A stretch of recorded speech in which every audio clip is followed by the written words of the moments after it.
Welcome, everyone, to the October 1st, 2013 Shakopee City Council meeting. Call the meeting to order at 7 p.m. Ms. Weckman, could you please call the roll? Yes, Mr. Mayor. Councilmember Whiting? Here. Councilmember Lehman? Here. Councilmember Clay? Here. Councilmember Heitzman? Here. Mayor Tapke? Here. And tonight we have Corey and Steve Ratchick, Boy Scouts from here in Shakopee, are going to come up and lead us in the pledge. So you guys can come right up here.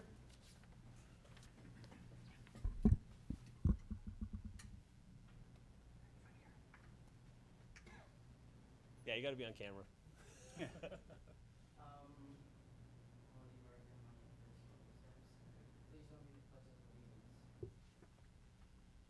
I pledge allegiance to the flag of the United States of America and to the republic for which it stands, one nation, under God, indivisible, with liberty and justice for all. Very well done. Thank you. All right, item number 3, approval of the agenda. Do we have any additions or corrections to the agenda this evening? Mr. McNeil. Mr. Mayor, there is, we need to make a change, either put both on consent or both under discussion. And speaking with the city attorney, he advises that the items that are listed as 10A1 and 10A2, both dealing with Valley Park Business Center, second edition, can be placed on consent agenda if you would like to do that. Okay. So those would be added if that's the motion. Councilor Whiting. I'll make a motion to approve the agenda as amended. Councilor Lehman. I'll second it, but the revised agenda has former item 4A3 changed to 10A2. Is that correct? Correct. And so to keep things as least confusing as we can, those would both be, we'll add those to consent as 10A1 and 10A2. 4A3 won't be addressed. Did we also add an F1 workshop date? But we're not at consent yet. We're at the agenda. That's on the Well, we're agenda. putting it on a consent I'll accept that happens as a during the agenda. Amendment to the motion. Well, I thought we adopt the agenda and then do the consent agenda. We'll do pulling off consent if we want to do that, but putting things on consent we need to do during the agenda. 10F1. So, Councilor Lehman, are you okay with putting 10F1 on the consent as well? Yep. Okay. Any further discussion? Seeing none, all those in favor? Oh, I'm sorry, you're right. Anyone opposed? Passes unanimously. Consent now. We have put 10A1, 10A2, and 10F1 onto consent. Anything need to be removed from consent? Councilor Whiting? Or C2. Or C2. Anything else? All right, entertain a motion to, Councilor Lehman. Move the consent agenda as modified. Do I have a second? Second that. Second by Councilor Heitzman. Mr. McNeil, could you please read the consent agenda for us? Thank you, Mr. Mayor. 4A1 adopts ordinance 875 approving the rezoning of approximately 40 acres of land in the area north of the Southbridge Park and Ride from light industrial zoning to highway business zoning.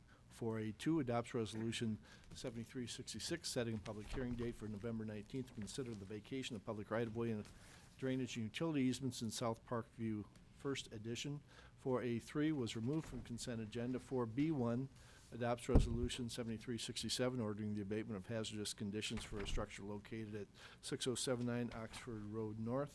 4C1 authorizes payment to Scott County for modifications to the traffic signal at 83 and 12th Avenue intersection in the amount of $16,247.61. 4C2 was removed from consent agenda. 4C3 authorizes the execution of a cooperative construction agreement with Scott County for the Trunk Highway 169 and County Road 69 interchange project. 4C4 authorizes staff to utilize a repurchase agreement with Ag Power Enterprises for John Deere mower in the amount of $5,027.40. 4C5 accepts the low quote of Bituminous Roadways, Inc. for the 2013 Trail Overlay Project in the amount of $24,445.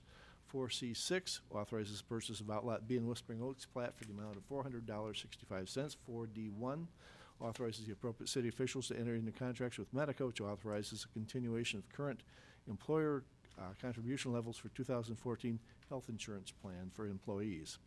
4D2 authorizes the hiring of Alex Sharp for the position of Planner 1 at Step AF of Grade 6, a 2013 non-union pay plan contingent upon successful completion of required background check and pre-employment physical and drug tests.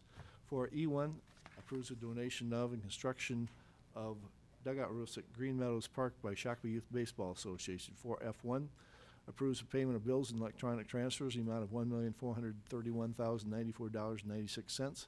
For F2, approves the transfer of alcohol and tobacco licenses of Crossroads Liquor of Shakopee LLC from its previous location at 1262 Veerling Drive to a new location at 471 Marshall Road. For F3, adopts Resolution 7363, appointing judges for the November 5th election and establishing rates of compensation for their work. 10A1 was added to consent agenda, and that authorizes the city's council's determination of an environmental assessment worksheet for the Opus project known as Valley Park Industrial Center, second edition, as being sufficient, and that an EIS, environmental impact statement, is not required. 10A2 was added to consent agenda, and that approves the final plat of Valley Park Business Center, second edition, resolution number 7365. And 10F1 sets a workshop date for Wednesday, October 23rd to discuss downtown 101 highway and Main Street programs. Thank you. And before we vote on this, Mr. Phelps just walked in. Are you okay with those items going on in consent? Yeah. Okay. Any further discussion?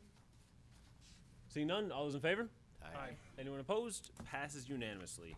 Thank you very much. We are going to move on to item number 5, recognition of involved citizens by City Council. Anyone have items they'd like to speak about tonight that is not on the agenda? All right, seeing none, we'll move on to item number 6, public hearings. A public hearing for issuance of solid waste revenue bonds for Recovery Technology Solutions in Shakopee. Entertain a motion to open a public hearing. So moved. Actually, do I need to open it, or Yes. we need to reopen? Okay, Reopen. reopen the public hearing. Thank you. Councilor Heitzman, do we have a second? Second. Second by Councilor Whiting. Any discussion? Seeing none, all those in favor? Aye. Anyone opposed? Passes unanimously. Ms. DiMaggio. Hi, good evening. Tonight I'm asking you, as you've done, to open the public hearing, and at the request of RTS, I'm going to ask that you close the public hearing. At this time, they are not ready to move forward. They need to continue working on their bond paperwork and on their term sheet that they work out with the person who could potentially be selling the bonds for them. So they're not ready to move forward at this time. They've indicated that when they are ready, they will reissue for a public hearing, and we'll hold it at that time. Thank you. Any questions? Councilor Clay. Motion to close the public hearing? I need to ask for folks first. Did anybody from staff have questions for Ms. DiMaggio? Anyone from the audience would like to speak on this item?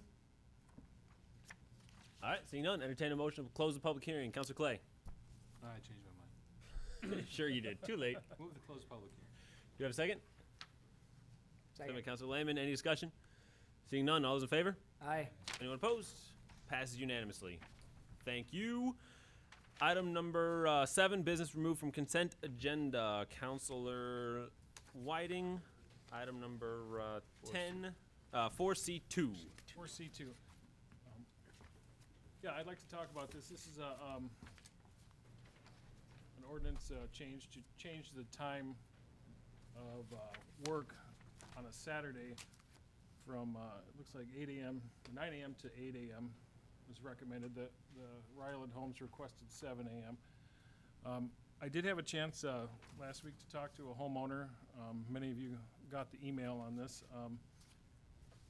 I stopped by his house, and while I was walking up to the house, one of the earth movers drove by his house within 30 or so feet of his back step there, and the sound and the noise was just rumbled the house, and I just couldn't imagine having to deal with that. Then I thought, I was looking at the agenda here on Saturday morning. Usually on a Saturday morning, you sleep in a little bit, you have breakfast.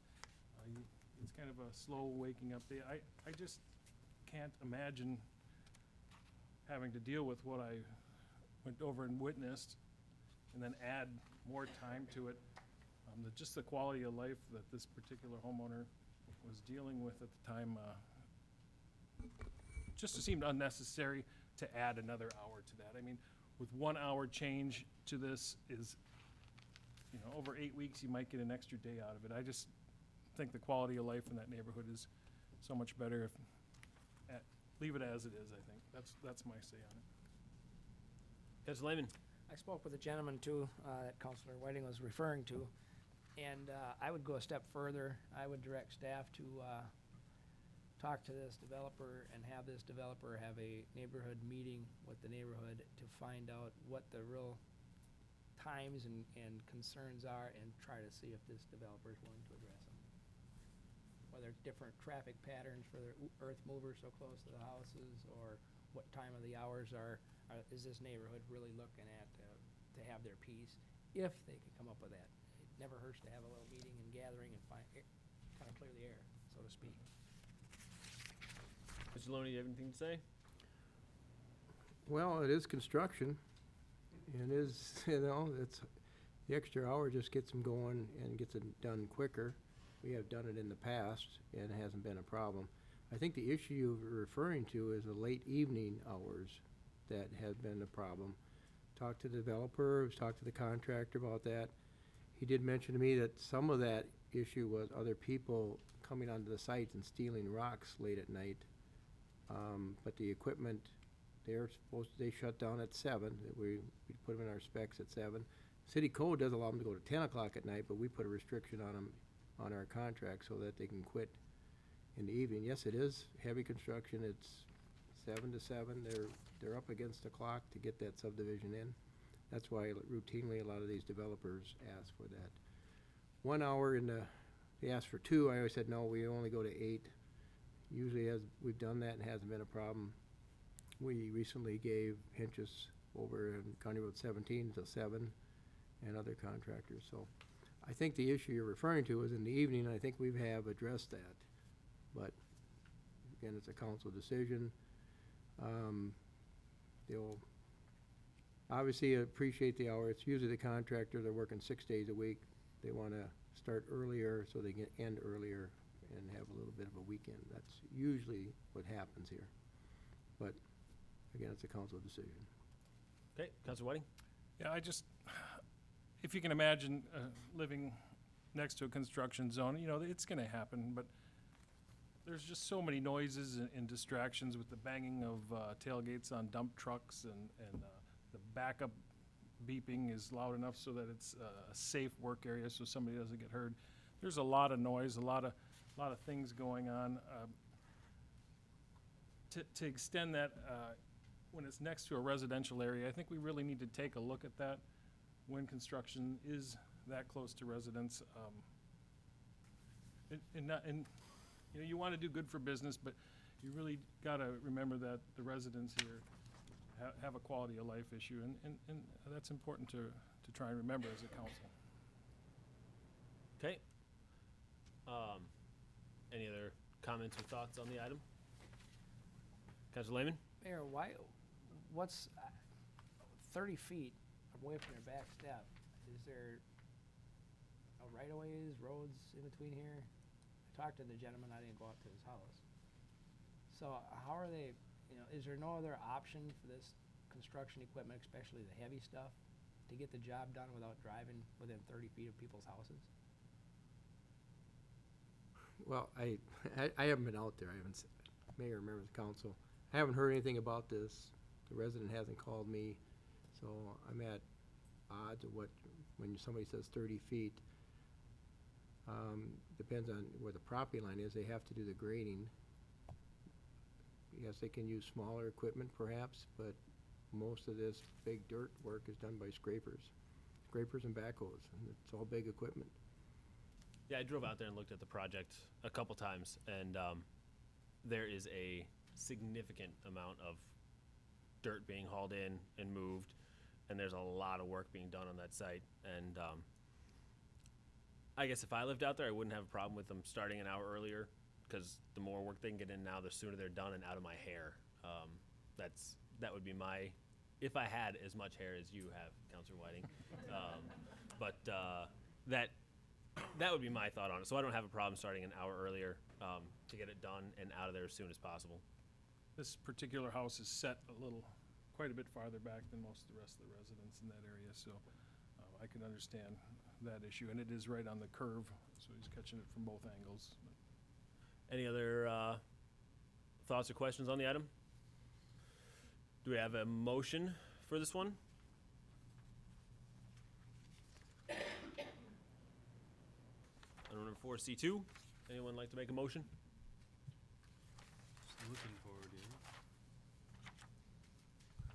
I'll offer a motion approving the suspension of City Code Section 10.60 noise elimination and noise prevention, subdivision 3, hourly restrictions on certain operations. D, allowing work to start at 8 a.m. on Saturdays for the remainder of 2013, and directing staff to publish notice of the suspension terms with the conditions as recommended by staff. Do we have a second? I'll second it. Second by Councilor Heitzman. Any discussion? Seeing none, all those in favor? Aye. Aye. Anyone opposed? Aye. Passes 3-2 with Councilors Lehman and Whiting in opposition. All right, item number 7. Actually, sorry. Item number 8, recess for Economic Development Authority meeting. Entertain a motion to recess. Councilor Lehman? Motion recess to economic development. Second. Second by Councilor Clay. Any discussion? Seeing none, all those in favor? Aye. Anyone opposed? Passes unanimously. President Whiting. Thank you. We'll call to order the October 1st, 2013 meeting of the Shakopee Economic Development Authority. Ms. Weckman, please take note of the roll. Yes, Mr. President?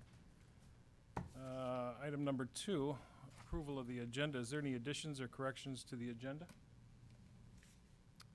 Seeing none, I'll look for an approval of the agenda. So moved. Second. Moved by Mr. Clay, seconded by Mr. Tabke. All in favor? Aye. Opposed? Motion carries. Consent business. On the consent items is the EDA bill list and the criteria for the facade improvement program. Mr. Clay, Mr. President, I'll move the consent business. a motion on the floor, Second. seconded by Mr. Heitzman. Any discussion? All those in favor? Aye. Any opposed? Motion for the consent business is carried. Item number 4, consideration of commercial exterior improvement program loan for Valley Sports. Ms. DiMaggio. Thank you.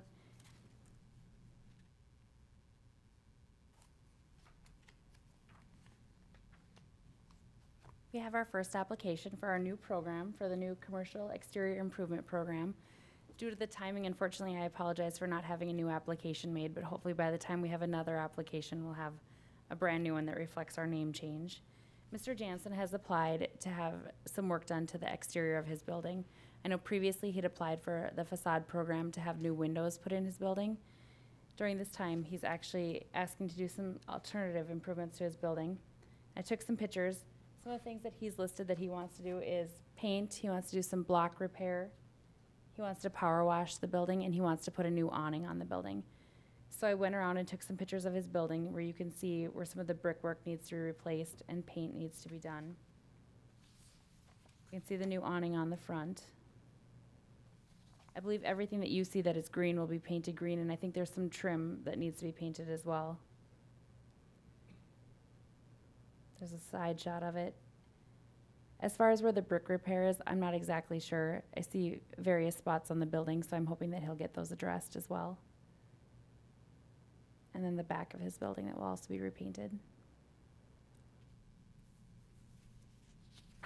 As you can see from his request, he's requesting 50% of the costs. He did have 2 bids inside here.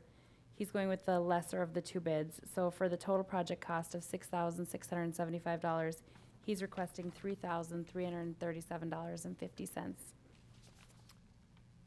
Any questions for Ms. DiMaggio? Mr. Lehman. The payback under the policy that was just adopted, if it's sold within 5-year period, there's no set scale of what's paid back? So it goes down 20% annually for 5 years. If he owns it after 5 years, then it's completely forgiven. Right. Let's say he sells it after 1 year, it would go down 20% and he would have to pay back the rest. We did put a clause in here saying that he could come to you and request a waiver based on if he's selling it, who he's selling it to, the purpose of his sale. At that point, you could make a recommendation if you'd like him to pay back the funds based on the sale, or if you'd like to continue with the program and let it remain operational and continue to decrease the 20% annually with a new owner. Okay, so the intent is if it's prior to the 5 years, that there's gonna be a payback unless it's waived. Yep, exactly. There will be a payback unless they come to you requesting that you defer it or forgive it. Then second question, Mr. Chairman. The estimates are supposed to have two. Yep. and There he- should have been two for each one inside here. There were 2 awning estimates and 2 painting estimates. Okay. Because I know he had it in before we were making these changes and stuff, and it didn't require it, and I was wondering if we were gonna just kinda, it's a small enough amount, and it was kinda caught in the middle of a change. I did request after the meeting to make sure that he had a second one. I think that was a valid point made. Okay. Mr. Turtle had also indicated that he might potentially want to apply for one of our new loans, but based on the amount of contractors that he had, he has declined at this time. But, you know, Mr. McNeil and I talked about it today. I definitely think that asking at least for 2 bids is definitely something that should be done. I think one of the items that we hadn't anticipated was that in some cases, people act as their own general contractor, and so if they've got a painting contractor, an awning contractor, and a window guy, that according to our current policy, or the one that was just adopted, you'd have to get a total of 6. If you're doing a general contractor, then it's much easier, and they're able just to get a couple. So that might be something we want to look at tweaking. Any other questions for staff? Mr. Lehman? But couldn't the property get a general contractor and then sub out the individual items? And that might be a recommendation we'll want to make up front. That based on to let them know up front, you need to have at least 2 estimates per job that you're having done. It might be easier to hire a general contractor or to do it yourself, depending on how much work needs to be done. Any other questions? Seeing none, I'll entertain a motion on this item. Mr. Tabke. I make a motion to approve the commercial exterior improvement loan in the amount of $3,337.50 and authorize the appropriate officials to enter into repayment agreement with Valley Sports. Mr. Clay. Second. We have a motion and a second. Any discussion? Seeing none, all those in favor? Aye. Any opposed? Motion carries. All right, next item is item number 6, motion to adjourn. Mr. Lehman, Motion to adjourn to Tuesday, October 15th. is there a second? Seconded by Mr. Heitzman, all in favor? Aye. We stand adjourned. Thank you very much, sir. We reconvene the Shakopee City Council meeting and move to item number 10B1, Pet Store License Ordinance. Chief Tate.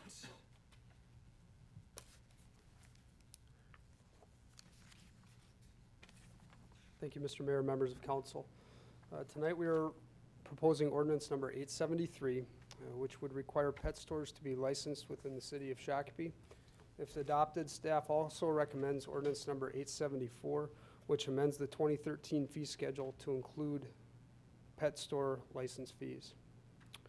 This past August, you directed staff to research and develop an ordinance regulating pet stores in Shakopee. Since then, staff has reviewed a number of local ordinances and worked with Keith Streff, investigator for the Animal Humane Society of Golden Valley, a subject matter expert whom you all met in August, and who has worked closely with police department staff on these complaints. We went into this process with the goal of having the absolute least intrusive ordinance possible, while still ensuring that staff has the necessary tools needed to prevent pet stores from becoming the source of complaints in the future. What we are proposing is modeled after the city of Bloomington. We did strip it down a little bit from what they have, but I still believe it accomplishes the same goals. The ordinance does require any pet store owner, so that would not include bait shops or petting zoos, pet store owner who offers animals for sale or adoption to first obtain a license from the city. The fee is $100 for the background and processing of the license, much like we did with the massage ordinance. There is no annual renewal. The ordinance specifies minimum health, safety, and sanitation requirements and gives council the authority to suspend or revoke a license if violations are found and if they so choose. I believe the requirements outlined under this ordinance are very reasonable and would have been effective had they been in place several months or years ago. When we think about the types of complaints that you have received about this particular pet shop over the years, and most notably the last few months, I think it was important to address those specific complaints. And we feel this ordinance addresses those complaints. For example, the ordinance does list several health and welfare regulations under subdivision 7. Those include floor requirements. You cannot have an absorbent floor unless it's a removable rug. Walls and ceilings shall be kept clean and in good repair. It also addresses ventilation, the humane treatment of animals, and disposal of waste. The ordinance specifies that in no event shall there be an accumulation of waste beyond 24 hours. While this seems simple and obvious, had we had these tools over the last few years, I don't believe the issue would have mushroomed and become as large as it did. There's currently only one active pet store that is impacted by this ordinance, and that is Petland. We have worked with the owners, and they have participated in this process. They are comfortable with what is being proposed. I want to publicly thank them for their input and participation. With that, staff does recommend to council ordinance 873, an ordinance which would require pet stores to be licensed, and if adopted, ordinance 874, which amends the 2013 city fee schedule to include pet store license fees. Thank you, Chief. Councilor Whiting. Chief, thanks for getting Petland involved in this conversation. I think that's important. I want to clarify for the public that this ordinance doesn't affect people selling animals through Craigslist or what people might call puppy mill kind of things through the newspaper and other advertisements. Is that correct? That is correct. Thank you. Further questions? Councilor Heitzman. Chief, how often would the pet stores be inspected? To be honest with you, the only time we ever did any type of inspection was on this particular pet store relevant to complaints. We had some suggestions for the owner over the years and went back and checked to make sure he was cleaning and the waste was removed, that type of a thing. This is something, to be perfectly honest, I don't see our officers doing a whole lot of proactive inspections here. It would be primarily complaint driven and investigated much the same way that we did these past complaints. We would get a hold of the Animal Humane Society investigator who does this full time. He's a subject, as I mentioned, subject matter expert. We don't deal with this stuff a whole lot, so we value his input and expertise a lot, and he would accompany one of our investigators. And typically, like any ordinance, I mean, this is going to be a warning that we usually give someone in a compliant state, and 9 times out of 10, a warning is more than sufficient to get somebody in compliance. Further questions? I had one. First, I want to say thank you to you and all the folks who helped out. I know a couple people in the audience today helped craft this ordinance. I think it does a good job of walking the fine line of helping to make sure we have safe and humane situations in pet stores while not impinging on their ability to do business and have sales the way they want to. So I think that is a very good thing. My question for you is, what happens if something does go bad again and we revoke a license? What happens to all the animals at that point if we were to have to get that far? What steps do we take and how do we handle that? Mr. Mayor, members of council, if we did have a situation where, you know, if it's a suspension, obviously some things have to be, there'd be a date that suspension could be lifted if someone was in compliance. But if you're revoking someone's business, right, to operate a pet store, then there would be serious considerations given to where those animals are going to go. Again, I would defer a lot of that to Keith Streff, the Animal Humane Society of Golden Valley. We would work in concert with them to find the proper resolution. Okay, thank you. There are, I do believe, some state statutes that govern some of that. I'm not familiar with them right off the top of my head, but I know Keith has rattled them off the top of his head to me before. He can do that. All right, thanks. Any further questions? Seeing none, entertain a motion. Councilor Whiting. Make a motion to adopt city ordinance number 873, an ordinance of the city of Shakopee, Minnesota, adding section 6.46 to the Shakopee City Code regarding pet store licensing and regulation, and ordinance number 874, an ordinance of the city of Shakopee, Minnesota, amending the city's adopted 2013 fee schedule and add a pet store license fee. Do we have a second? Second by Councilor Clay. Any discussion? Seeing none, all those in favor? Aye. Anyone opposed? Passes unanimously. Thank you, Chief. Item number 10E1, appeal of penalty for unauthorized tree removal assessment for Eternity Homes, 1995 Evergreen Lane. Ms. Polly. All right, thank you, Mr. Mayor, members of council. This item was put on the agenda tonight at a request from the builder from Eternity Homes, asking you to consider a reduction or to dismiss the monetary assessment that was given for unauthorized tree removal. To give you a little bit of background, this builder was issued a building permit on August 23rd of 2012 and had submitted, along with that building permit, some surveys that you have in your packet. So I'll just go through those. The first survey that was submitted did show the removal of 2 trees and also showed the silt fence that was put in about 15 feet, I believe, or 15 yards back from the house.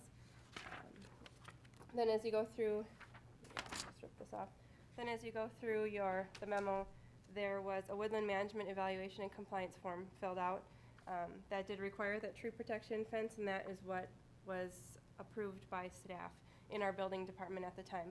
This was done prior to having a natural resources coordinator, just for that clarification. However, Jacob, our natural resource coordinator, is here tonight to answer any questions because he has been working with this recently. So as you can see through the memo and the timeline of what's happened, there was an approved tree management plan showing the protection fence and approving the removal of the 2 trees. However, on November 9th of 2012, then an as-built was submitted to the city by Eternity Homes that was significantly different than the approved tree management plan, which is your attachment number 3. Sorry, number 5. That shows it back now quite a ways further from the home, removing more than those 2 trees. However, it doesn't indicate any tree removal on this particular plan. So there are some issues with the erosion out there, and that is why now our natural resource coordinator was called out to the property to look at it, and has noticed this change and gone back to our building department and worked with them to kind of go back to what had happened with this site. We have noticed through the different pictures that you have in your packet, and I have some colored ones here. This is the backyard of the home. You can see some the erosion from the backyard. This is a pretty steep slope. It's on Evergreen Lane, so the backyard goes down the slope onto the Beta Seed property. But you can see here you can see some stumps sticking up. So more pictures showing of what's back there. So going back to the surveys and the as-built that were looked at and approved, this is where it's come to the attention that there was unauthorized tree removal back there. With this unauthorized tree removal, in our city code section 11.6 subdivision 9, we have two stipulations. The person can either replant 2 inches per inch of tree removed. So in this case, we had 37 inches removed. He could replace 74 caliper inches on site, or it's a assessment of $500 per caliper inch removed. Now at this time, there's only 4 trees that we could actually assess, because in the ordinance we can either take the diameter of the stumps found or the trees found. There are trees buried on the site, but these are 4 stumps or tree that was able to see. As you can see from the aerial of the property prior to development, this is the aerial. This is heavily wooded area, so there were probably more than just 4 significant trees removed on this site. However, because of what's there and what is visible to us, the assessment is for these 4 trees.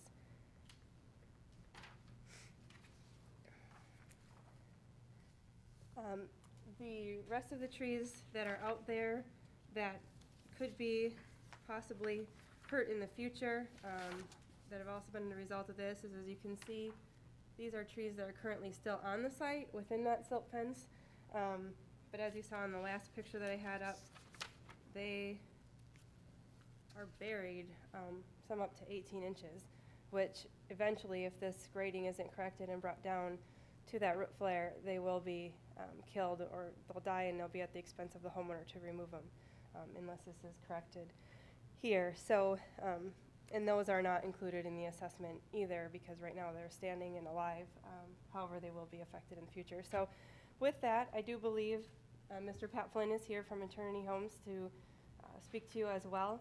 We have Jacob Wuzian, Front Natural Resource Technician, that can answer any questions, and as well as I believe the homeowner is here that was here at the last meeting. So with that, I'll turn it over to you. Councilor Lehman. Mayor, questions for staff. Looking at some of these pictures, where it's showing the silt fence, could you point out where the property line might be, or the city easements or right-of-ways might be? And what I'm asking really is, are there trees that are on a city property that were damaged? No, I don't believe so, because if you look at the aerial, this is the entire site. This is the lot that the homeowner owns. None of this is city property, but we're looking at back here. So the original tree line was here. It is now back to about here. Okay. So all the trees were private trees. None of them were public. Okay, and the second question, Mayor? Yes. I'm assuming that we've got some kind of a grading plan for this site prior to this house being built. Yes, the building department, through the building permit, works with the grading plan, and that's one thing I didn't mention that's in your memo, is that they did have an as-built grading. The grading of the site has been revoked. It was approved at one point by the building inspector, and Mr. Leek can maybe speak more from his staff, but it has been revoked because of severe erosion problems that needs to be corrected, as you can see from these pictures. So the grading plan is not approved at this time. Mr. Leek. Thank you, Mayor, members of the council. Maybe just a couple of more points of clarification. Jamie, if you could put the first survey that you had, that was the plan submitted with the building permit application, in response to Councilor Lehman's question, that survey which showed the removal of two trees was the survey and plan submitted with the building permit. Obviously, the work that was ultimately done on the site did not match that, and to the best of my knowledge, there was not a revised plan submitted until the builder submitted what he called an as-built survey, which obviously showed many more trees being removed than what was originally reviewed by either the building inspector or by our staff in planning, who at that time was reviewing for woodland management requirements. Any further questions for staff? All right, gentlemen, if you could please introduce yourself again and give your address and sign in on there's a sheet up there. Come over this way. Yeah, sure. Please.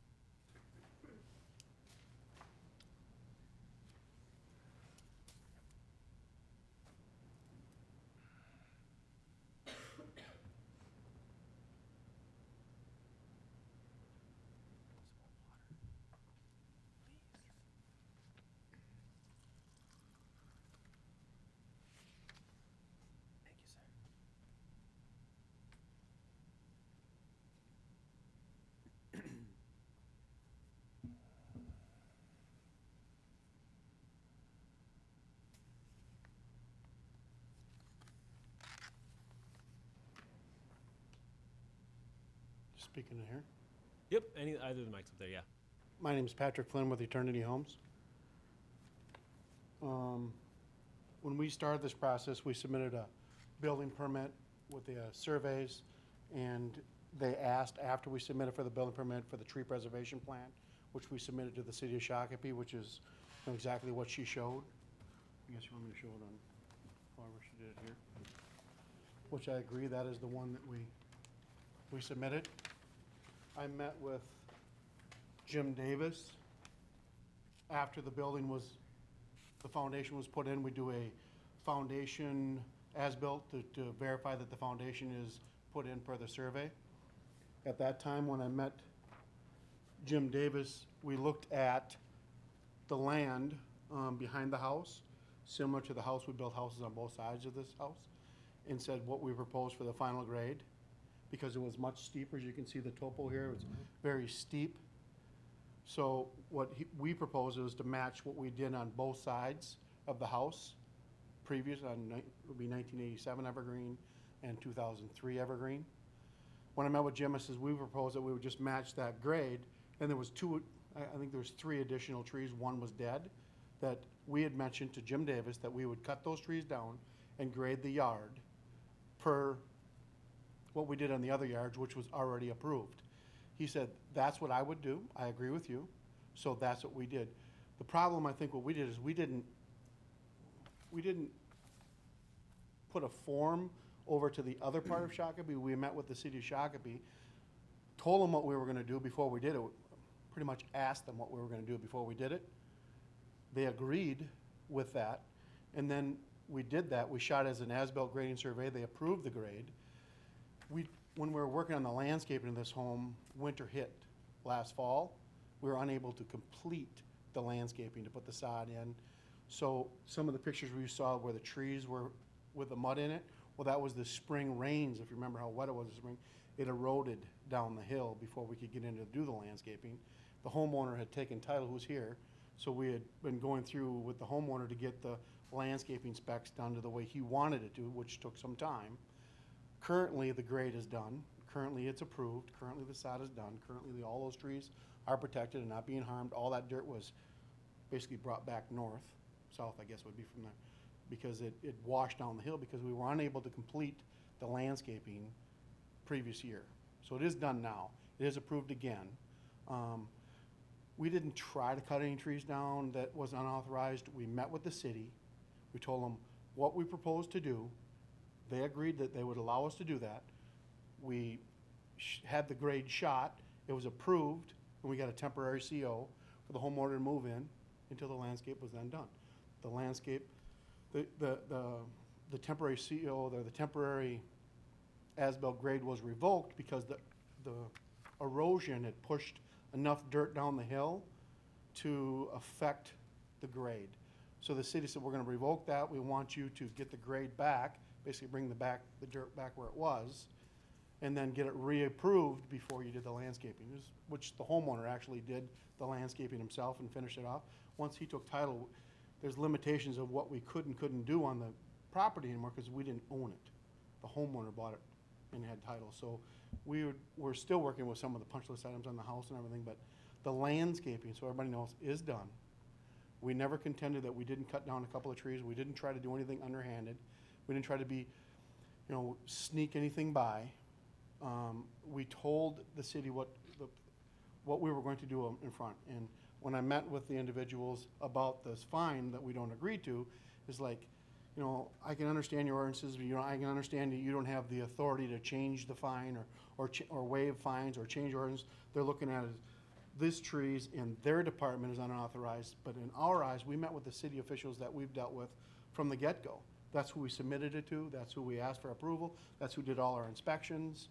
We didn't decipher between this department of Shakopee and this department of Shakopee. We just called the city of Shakopee, met them out there at the frame inspection. This is what I propose to do for the backyard. And the person who approved all the grades in the past said, I would approve that. So that's what we did. So we're willing to pay a fine of 2 to 1 or 1 to 1, whatever. We cut down 2 trees, which was authorized, and they said you got to put 2 trees back, which we've done.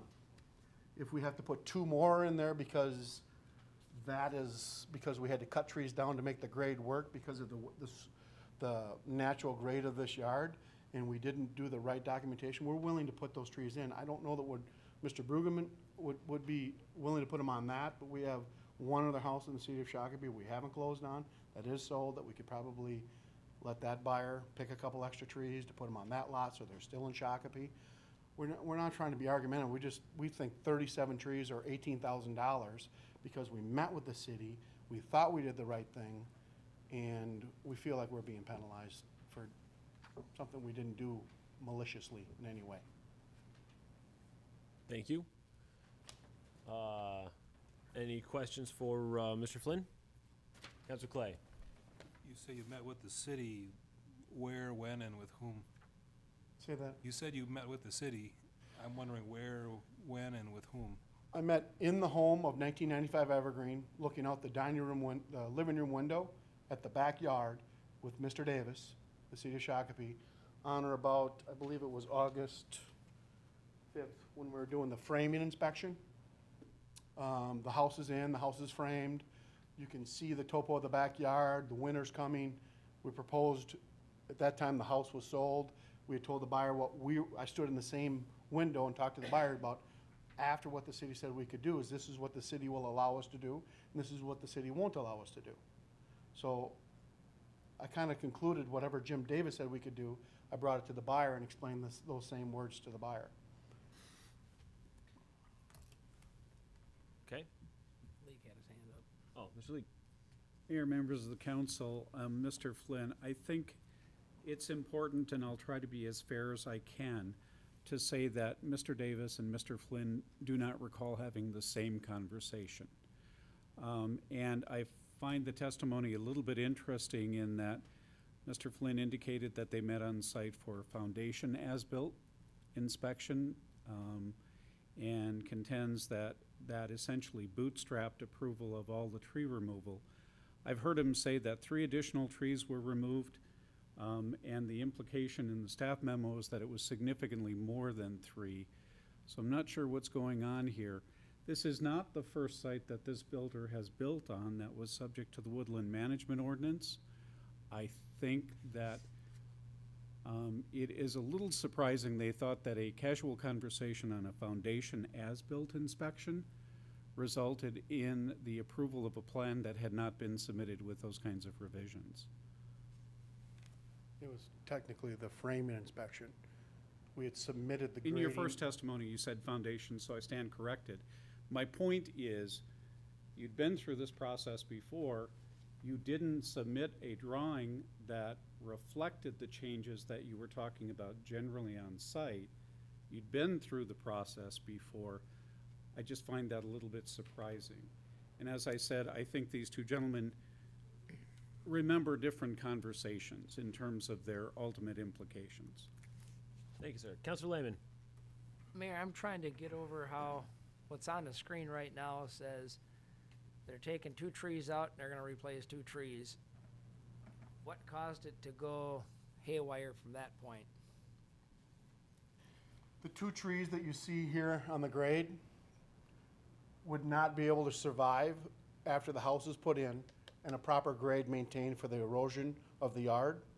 Those 2 trees, after the house is in there and the grading, it would have required many thousands of dollars of retaining walls to maintain those 2 trees. So partially, I want to answer both questions. Yes, we did do a tree preservation for both properties before we got the permit, but that tree preservation process was altered, and we'd never gone through an alteration with the city of Shakopee. So we went to the city official, met with the city official to tell him, explain to him what we were proposing to do. And unfortunately, maybe he misunderstood what we had to do, but at no time were we told by the city of Shakopee that we had to reapply a different tree preservation plan. If we would have been told that, of course, we would have.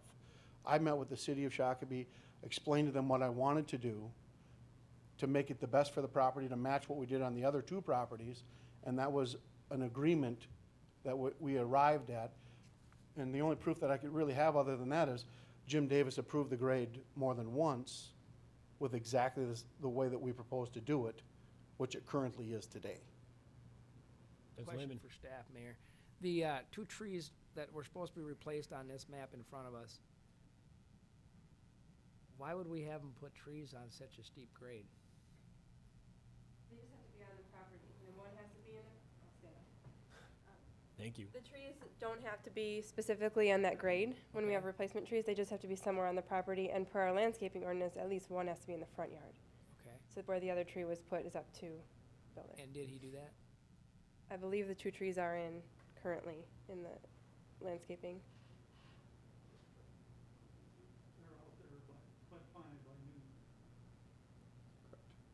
Yep, at Alright. this point. Is the property owner here? Yeah, I was gonna have him come up when you're done. All right, I'll wait. If you could come up, introduce yourself again. There's, if you want. I mean, you don't have to. We're gonna make Or him Mike. stand with that leg, or you gonna let him stay off? Well, Move a mic over. Jamie, can you? If you want to sit down by Jamie, Jamie can grab the That's microphone. all right, I can stand here. You want me to put my name here, I take it?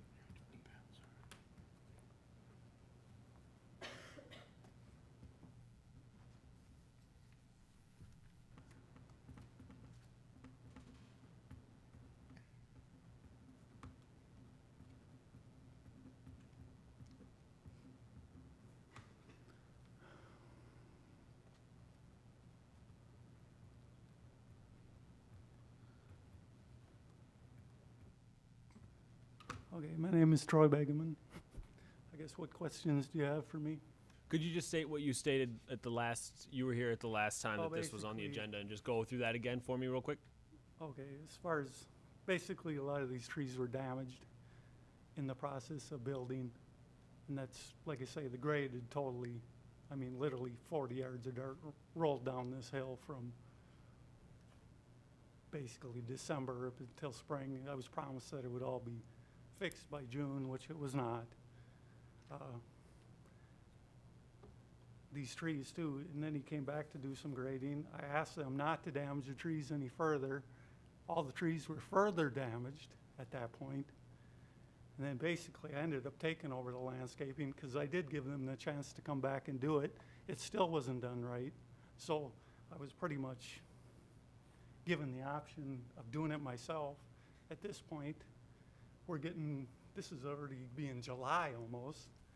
It's get to the point, we're out of time this year to get this in again. I didn't want to sit a whole winter. So I finally agreed to do it myself because I didn't see it was ever going to get done by them to the way it needed to be done.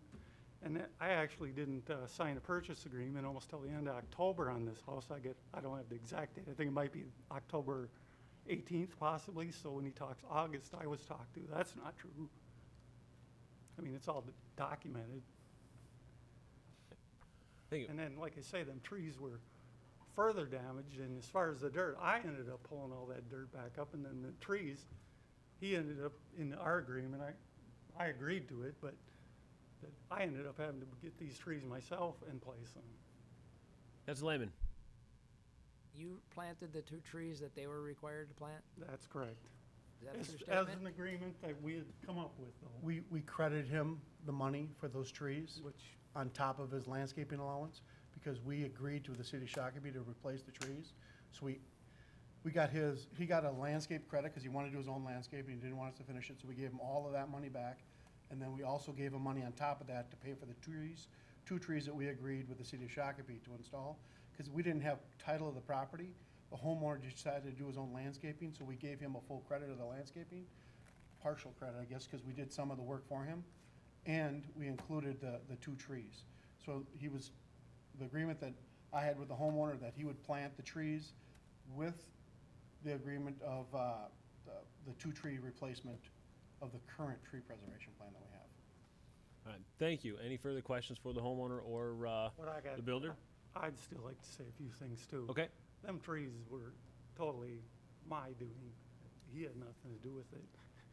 And basically, I was almost blackmailed into doing this deal. I seen it, being it was my property. My property is the one that's damaged. I'm the one that's gonna have to pay to fix all these trees in the end when they die. It'll be my expense to get them out of there. It's no easy job. It ain't like this is a flat yard. It'll be major work to do all this. And I lived in the country and have buried trees before, and it can take 2 and 3 years for these to die. The trees' roots need to be able to breathe. They breathe just oxygen, just like you or I. You put dirt on the top, there's almost a certainty that they will die in time. It'll just take time. Thank you. Councilor Heisman. Was the trees that were partially buried, were they dug out and the dirt cleaned away from them No, by not the really. builder? There really was nothing we could do at that point. And then a lot of the trees that come up the ridge line were actually eroded 3 feet down in the fall. I mean, literally, it was all exposed. A lot of these trees, even the parts that were buried, there's hunks of bark off, literally 2 by 3 feet off some of these trees, below the ground besides yet. Thank you. Councilor Whiting. It's Troy, right? I didn't get your last name. Troy, what would you like to see done on your property? Do you want to see 74 inches of new tree on your property? Yeah, actually, I would. Councilor Lehman. Did you get a landscape allowance from the developer to purchase the 2 trees that were required? He basically offered me Say yes or $9,000 no? to take over the whole rest of the All I project. wanna know is if you got the money to buy the 2 trees that the city required from the developer No, in I did not. in the landscape, allowance.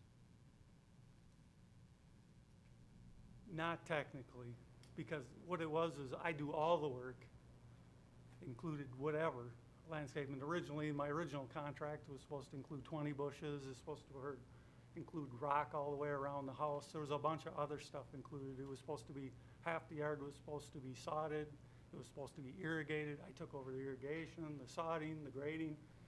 In the end, he bought 40 yards of, probably 40 to 50 yards of dirt to replace some of the soil. We didn't even need that dirt. Most of the dirt was still in the lot. I ended up having to pay to have all this dirt hauled away, actually. Right, but before that, you contractually agreed to take on these tasks, is that The correct? landscaping part, yes, I did, For a dollar amount which I still haven't given received to you to this by, date. by the developer? Correct. So you willingly agreed for a dollar amount to take on That this I did, yes. landscaping for a dollar amount, which included replacing the 2 trees? Well, it really didn't, the trees weren't even in it. I just take over whatever had to be done on the lot to get the final And the trees approval. had to be replaced All right. from the Thank you, beginning. sir. Councilor Lehman, we're going to stick to the unauthorized tree removal assessment portion of this tonight and not get Okay. further into that issue. Any further questions for staff on the item? All right, so the way this is, as I understand, is the assessment is there. The only motion we would need, if it were to be this evening, is a motion to appeal the assessment. Is that correct? Mr. Mayor, members of council, Jamie, I'm confused as to what the assessment is. I thought I heard you say there was only 4 trees that'll be verified, so what is the amount of the assessment that, so we're clear what you're acting on?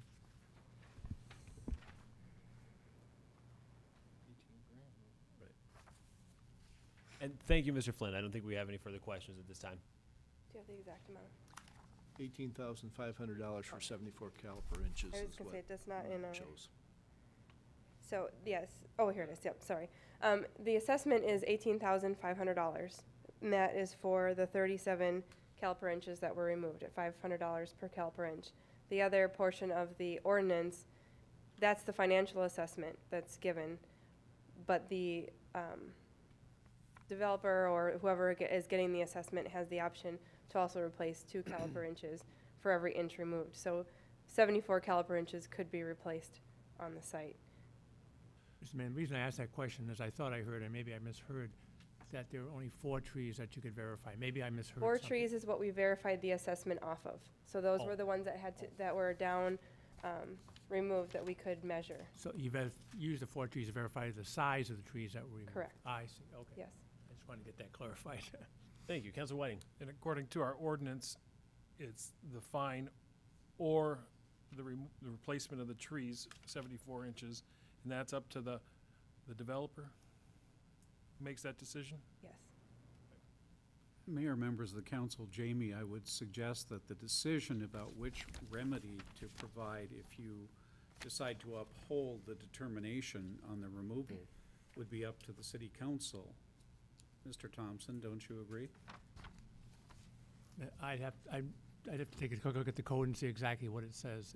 Is it, I don't know whether it's up to the council, whether you give that, I don't know what the practice has been in the past, whether you give staff, whether staff gives that option to the developer or you. Well, the make ordinance the states that option as an option, and Mr. Lake will look up the exact wording of the city code. However, we have had 2 other unauthorized tree removals happen within the city since 2005, and the assessment was And because those were developments where the trees were already gone and they weren't going to be replaced by the developer, is we had the cash assessment. One of $56,000 back in 2005 and one of $15,000 in 2010. So, Mr. Mayor, I think it's fair to say that staff is recommending the assessment in this case, not the replacement? Correct. Okay.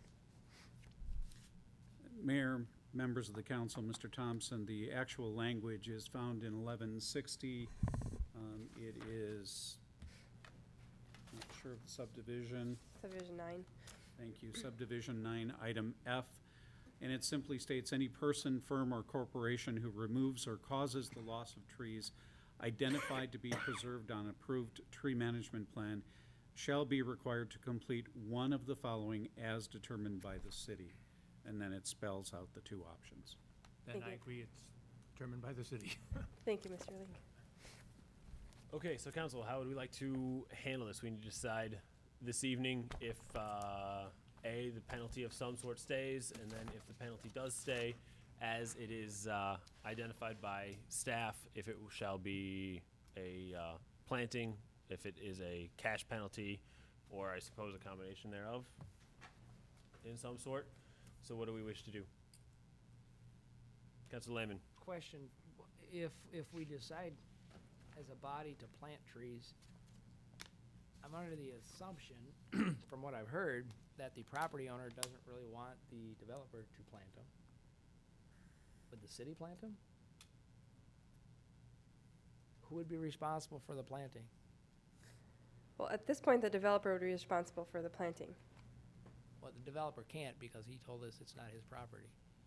And the owner said he doesn't want him to do it because he didn't do a good job last time. Then the only option would be for us to impose the financial penalty. And how does that get the property owner his trees? If it gives the city some money, but it doesn't do anything for the property owner. Mr. Bushian would like to speak. You have to come up. Welcome to your first time up to the podium. Thank you, Mr. Mayor.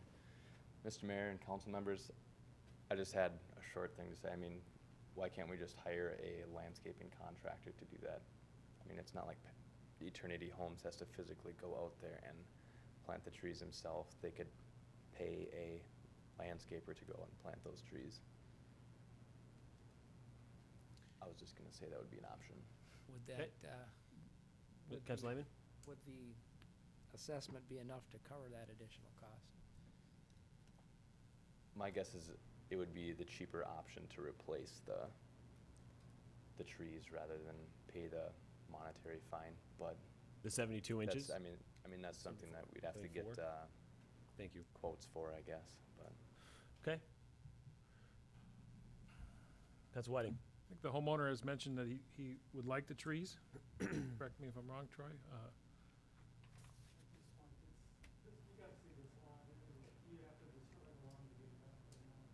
It-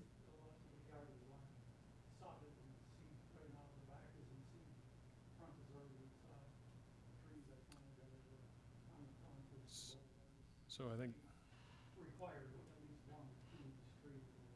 So I think that explains it. I think in my opinion, then the fine would be what our option is. Councilor Lehman. So, did you say 74 caliper inch of tree? That would be 36 2-inch trees? Correct. I don't Do you have think that room much for- would fit on. Do you have on that room site on his personally. property for 36 2-inch trees? Split it.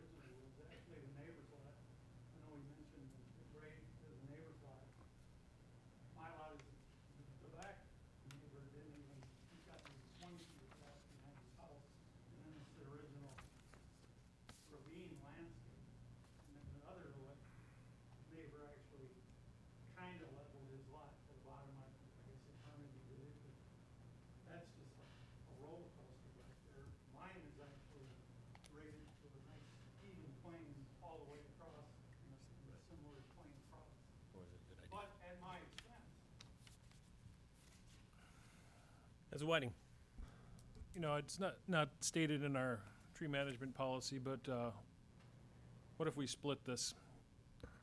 You know, give the homeowner an option for 30 inches of trees at a point in time when he feels his property is able to sustain the damage that might occur, and then a $9,000 fine. Is that possible under our plan?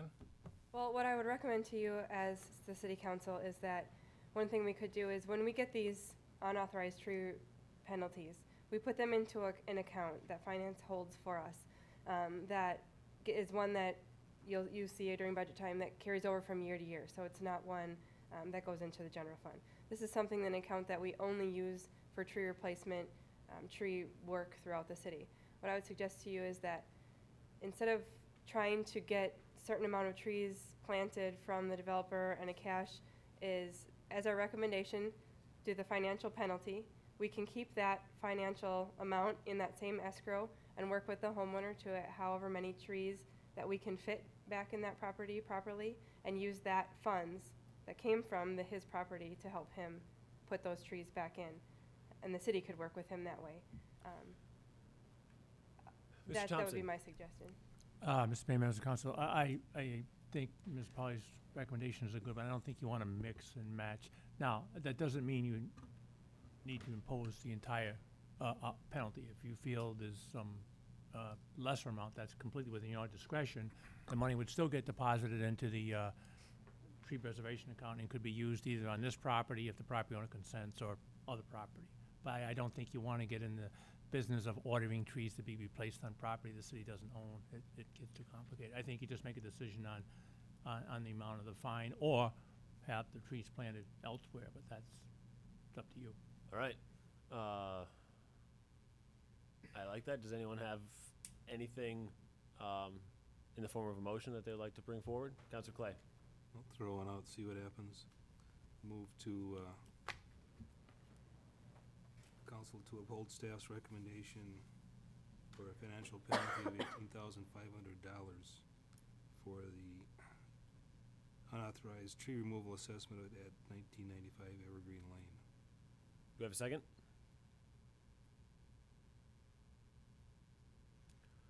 Anyone? Second that. Second by Councilor Heitzman. Discussion. Councilor Whiting? I'm just wondering if, that seems like a lot of money to hit I understand it's a violation and everything, but I would be okay with a little bit smaller fine. Make it willing, hurt a little bit, and then, Sorry, sir, we're done. hurt a little bit, but not make it so stringent that he doesn't want to be building in Shakopee again. Okay. Any further discussion? All right, saying none. All those in favor? Aye. Anyone opposed? Aye. Passes 3-2 with Councilors Whiting and Lehman in dissent. All right, Thank thank you. you. Mr. Mayor, Councilor Clay. I'd also offer another motion directing staff to bring Thank back to council a formalized appeals process for issues relating to the woodland preservation issues. I'll second that. Motion by Councilor Clay, second by Councilor Heitzman. Any discussion? Seeing none, all those in favor? Aye. Anyone opposed? Passes unanimously. Mr. Thank Mayor, you. can you repeat that one more time? What was just? The motion? on? Yeah, The first motion, the second motion. this last one. Sorry, it was, Directing staff to come back with a formal appeal Those process- okay. process to the Woodland Management Preservation Ordinance. Okay. Thank you. That's what I heard. Did you have something else you want to say? Yeah, I didn't Or- hear what your verdict was. It was unclear to me. The penalty stands, $18,500. 3-2. 3-2. Appeal process that you guys have there? We were the appeal process. Okay, for the record, Eternity Homes is not a developer or a builder, and we just don't agree with it, so I guess we're just gonna have to go to some kind of legal thing. I don't think it's right. I really don't. And Mr. Davis should have been here to defend himself, because I don't agree with, I think it would have been differently. If he'd have been here to say what he said to me, I don't know that he would have lied. I don't agree with the process. Thank you, sir. We're going to move on now to item number 11. Council member reports. We'll start on this side. Councilor Whiting. Thank you, Mr. Mayor. Wednesday, September 18th, the Shakopee Chamber and Visitors Bureau Board met. The good news, lodging revenue is higher for the past 2 months over last year's revenue. The Chamber's Public Policy Committee will now be open to the public, and their monthly meeting will be held every second Tuesday this month on October 8th at the Shakopee Police Station. This will be at 11:30 a.m., held during the lunch hour, so bring a bag lunch. The exact topic and venue may change, if any. It'll be advertised at the Shakopee Chamber website and most likely in the paper as well. This month's speaker is Dr. Rod Thompson, the superintendent of Shakopee Schools, and the topic will be upcoming referendum for the new high school. The Chamber Board also approved a plan to resume work on the Main Street program. As you may remember, this program was a model and the basis for their former Vision Shakopee, which became the Downtown Partnership. That got started many years ago. They're planning on working with Samantha DiMaggio, our Economic Development Coordinator, on this project, and more information about the venture will be coming. September 19th, I attended the Boards and Commissions Appreciation Picnic, and in case I missed any board or commission member, that night I want to express my sincere thanks for all the work you do. Your effort and input to help the city become a better place to live, work, and play is much appreciated. Thursday the 26th, the Shakopee Diversity Alliance met. The group is working on a website that will be up and running sometime in the near future. They're also developing bylaws and working on structure and plans for upcoming board and membership meetings that may include presentations and a social aspect to draw in new members. As far as concerns, still hearing a lot of negative feedback regarding the county's plan for the mini roundabout on the corner of Veerling and Spencer. There's a lot of concern that this plan will be not safe for pedestrians attempting to cross near the roundabout. Since this project is scheduled and it's a county project, I'm not sure, if anything, what we can do about it.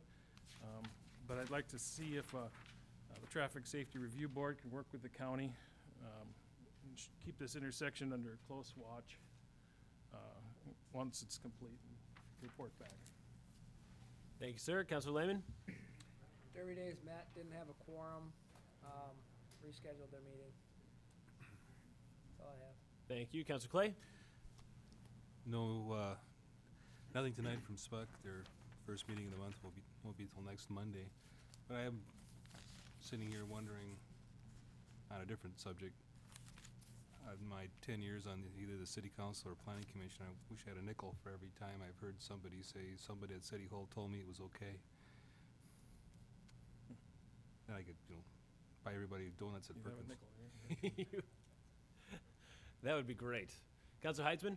No report, but I have gotten an awful lot of feedback on the roundabout up there, and it's all against it. We're going to have Bruce speak in just a moment, so he can address that. Let's see, since the last meeting on the 19th, as Councilor Whiting mentioned, the board's in appreciation, so I want to thank everybody for coming there. There was great food, and it was a very good night, and great singers, too. There was a band there, and they did a great job. On the 20th, I had breakfast with the mayors of Carver County. Majority of the mayors from Carver County were there, and we talked a lot about transportation and ways to further connect between Carver County and Scott County and work together that direction. Also on the 20th was the 40th anniversary of Certainteed in Shakopee, and they had a very good luncheon with a lot of folks there. The average tenure at Certainteed was 35 years, and it was pretty incredible how many people have been there for a long time, and it was a great lunch. And then today had lunch with the Scott County mayors, and we talked a lot about transportation and transit and things that are going on in the county, so that was a very good meeting as well. So item number 12, other business, we're going to have Mr. Loney give us an update real quick on construction, transportation projects that are going on throughout the city. Mr. Loney. Mayor, thank you. I will try to be as quick as I can here, but I think a lot of people have a lot of questions always about what's going on in the city, what's this about, what's going on here. So this is more kind of an information for the council and for the audience at home and here in council chambers. Just looking at this map here, this is all the things that are going on in the city. Blue items are usually private developments. Red items are public projects that are going on. The one item we talked about tonight a little bit about Dakota Crossings. There's a residential development on the east side. We're going to talk more about a private development, the Shakopee Sioux community is gonna bring forward on the next council meeting. They've got some plans to do some more, subdivision development over there, as well as building Valley View Road. We'll talk about that. Valley Park Business Center's going on. We're getting ready to pave the roads out there. That project is proceeding very rapidly, and I'll go through some pictures there. The mini roundabout, I guess that was discussed here at Verling and 79. Just to update everybody, the county did authorize a study to be done to look at the intersection further, to look at the pedestrian questions, to look at what the design would entail, not necessarily saying that the project's gonna go ahead, but authorize a study to look at the design. I've looked at a lot of the data and statistics in that, and I think people really need to understand that things can be done in a safe way, but it also really improves the intersection flow in that area as well. So there's some positive, the concern about the pedestrians, we can look at that. But that's something that will be coming when the study is done. And I just want to say one item about that as well, is that I've been talking to a lot of people that live right in that area even, about that intersection, and something needs to be done about that intersection. And so from the way it was presented to us last time, we'll see if that continues to be the same thing when they get through the study, was that we have choices of putting this roundabout in or putting a stoplight in there. And putting a stoplight in there, I believe the number was $100,000 to do it. And putting this roundabout in there with the grant that we're getting, and everything that's going on with it would be, I think it was less than $20,000 to get that done, or even. Well, with the design. Stoplight's gonna be 20. No, it won't be, it'll be more than 20. Here's the thing, a regular roundabout that you've seen, Yeah. it's close to $750,000 to $1 million. Okay. Mini roundabout's about 100,000. But we'll get all those details. I think everybody should keep an open mind to some respect here, to get the data in, get the study in, and see how it performs and how pedestrian traffic can be handled. I think, Yeah, my point being that putting this mini roundabout in is significantly cheaper, and I've got the numbers wrong, obviously, Yeah. from where we were at a year ago when we talked about this, but it was a lot cheaper to put that in, and I think that once people understand how much money to put a light in at that intersection, which I live on the other side of it, and going from there to Marshall, I would hate to have a light in there, because it would just be stopped for no traffic for a lot of times, so I think that's a big conversation we're gonna have as it goes. Councilor Lehman? Well, I've used roundabouts in my motorcycling Sundays, and they do work as far as traffic is related. They are safe. The problem is you never see them where they are currently with a high pedestrian load. And that is the concern. I don't know anybody that's seen a roundabout, a small roundabout, function with pedestrians. So I'm open-minded. I'd like to see the studies. But we gotta tell you, unless the pedestrians are moved away from the actual circle of the roundabout, it's not, I don't see how it works. Yeah. Unless you move the pedestrians farther away. And the study will address that. I think that's where everybody needs to take a deep breath and let the study come forward. We'll get the numbers of the pedestrians. They're actually taking video, during the school year. So we'll have more information. I think that's the key thing. Thank you. Couple other big projects. The interchange is out for bid, and bids will be open next Tuesday, October 8th, at 11 o'clock. And that'll be a big project. It'll get going this fall.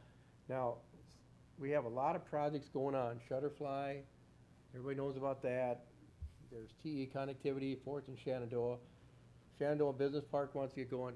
A lot of these projects, and I know we had some concern about heavy equipment, but there's a lot of dirt gonna be moved in Shakopee coming in. So, I mean, if you didn't want all this dirt moving equipment flying around, we shouldn't have made all these approvals, but that's the case of it.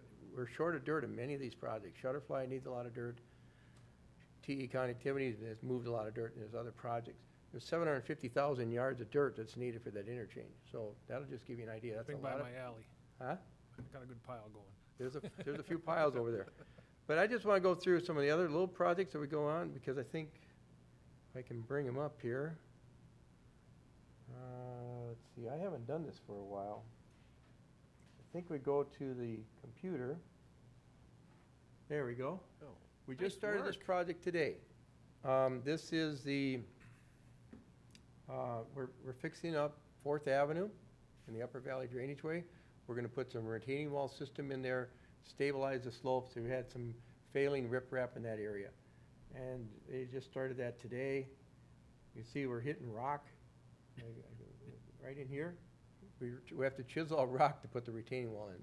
The rock is that close to that area. Do we save that rock for other projects, or? Yeah, the contractor, he usually finds a home. Do we really need to have a retaining wall to keep rock from moving? Probably not, but further up the slopes we do. Oh. That's a good point. Natural outcropping, yeah. Okay, this is County Road 17. You've seen a lot of activity going on.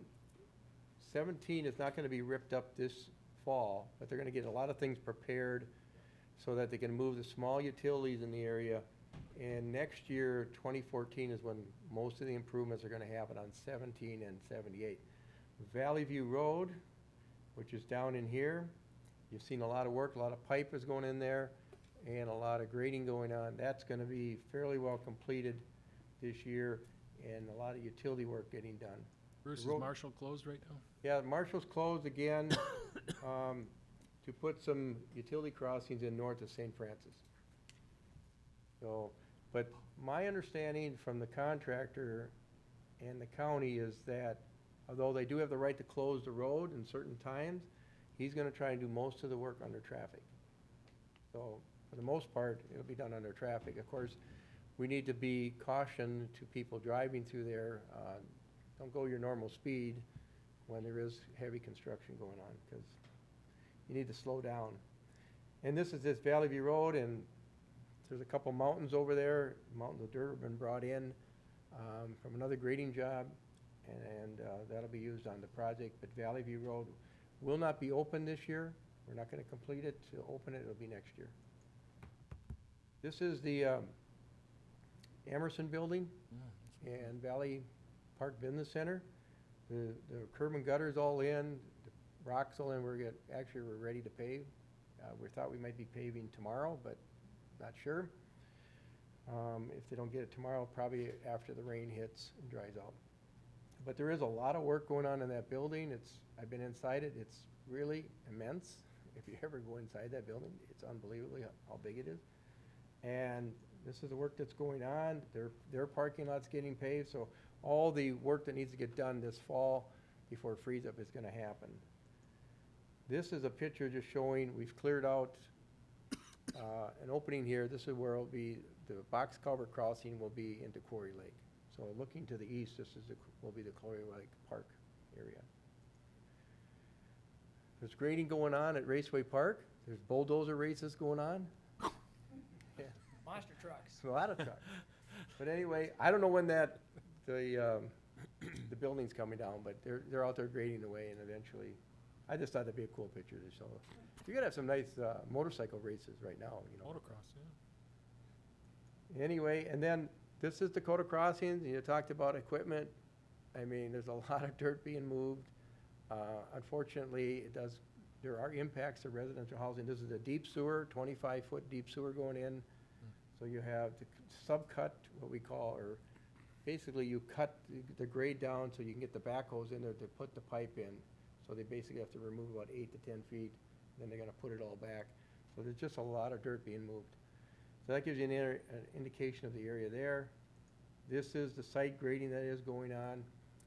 For the most part, most of the site grading is gonna be done here by this week.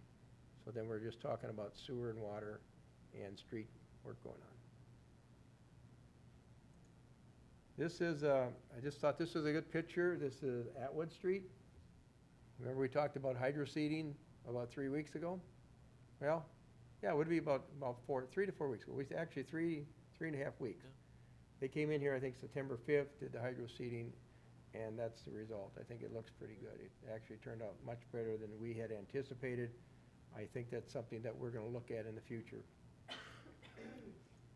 That was, I believe this is Atwood. It might actually be Jackson Street. I got the two mixed up. This is before, this is Jackson here. So there's a good before and after picture. Is it narrower? Yes, it's 4 feet narrower. 9 feet, 6 feet? 4 feet. 4 feet narrower? Went from 40 feet to 36. And that's Atwood there. And then just finally, we've done a lot of pond maintenance over the last few weeks, taking advantage of the dry weather. So we've gone in and been able to clean up some of these ponds that were filled in with sediment over time and clogged pipes. So we've been able to fix them in the Pheasant Run area to make sure that those pipe systems work. This is in the area where we've had water, if you remember, that flows over Valley View Road.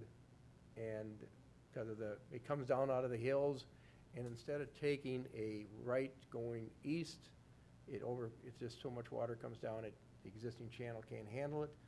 So we're gonna look at that. We're gonna do a drainage study to see what can be done in that area. That's all undeveloped land. We have no easements over there. So that's something we're gonna have to take a look at. But these are ponds that we've corrected, cleaned up, restored the area back. And this is a connection we made from the township area into the high school. It had eroded away. We had to get in there and fix that. And that was it for a quick update, just to kind of give you an idea of all the projects going on. I mean, we could take a lot more pictures, but in the next month and a half, you're going to see a lot of dirt moving equipment, dirt moving around in this area. So that's all I have, unless you have any Mr. other Looney? questions. All right. Thank you very much, sir. Right. Good work, as always. Any other business?